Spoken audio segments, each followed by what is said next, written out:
ഇരിക്കുന്ന രംഗിന്റെ മുട്ടായാണ്. ഇനി നമുക്കൊരു അൺബോക്സ് ചെയ്ത് നോക്കാവേ. അപ്പോൾ നിങ്ങൾ ലൈക്കും സബ്സ്ക്രൈബും ഷെയറും കൂടെ ഒന്ന് ചെയ്യണം, പിന്നെ കമൻറ്റും കൂടെ ഒന്ന് ചെയ്യണം. ഞാൻ നേരത്തെ അൺബോക്സ് ചെയ്ത് നോക്കിയിട്ടുണ്ടായിരുന്നു. അപ്പോൾ ഇതിൻ്റെ ഉള്ളിലുള്ളതെന്ന് പറയുന്നത് രണ്ട് സ്റ്റിക്കറും ആയിരുന്നു. രണ്ട് ബട്ടർഫ്ലൈയുടെ സ്റ്റിക്കറും പിന്നെ ഒരു കോടാലി പോലത്തെ ഒരു സാധനമാണ്. ഞാൻ ഇത് തുറന്ന് നോക്കിയില്ലായിരുന്നു. നോക്കി, അത്യാവശ്യം 20 രൂപയുടെ ക്വാളിറ്റിയൊക്കെ ഉള്ളൂ.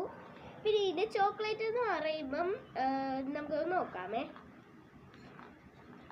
തുറക്കാൻ ഇത്തിരി പാടാണ്. ഇതിന് കൂട്ടത്തിൽ ഒരു സ്പൂൺ കൂടെ കിട്ടുന്നുണ്ട്. നമുക്കത് നോക്കാം. ഇതാണ് സ്പൂൺ എന്ന് പറയുന്നത്. ഒരു ചെറിയ സ്പൂണാണ് ഗൈസ്. ഇതിന് നമുക്ക് കഴിക്കാൻ പോലും പറ്റത്തില്ല. വലിയ ക്വാളിറ്റി ഒന്നും ഇല്ല, എന്നാലും ഇത് കൊള്ളായിരുന്നു. നമ്മൾ കളിപ്പാട്ടം കൊള്ളായിരുന്നു, പക്ഷേ ഇതിന് വലിയ ക്വാളിറ്റി ഇല്ല. ഇതേപോലെയാണ് ഇരിക്കുന്നത്.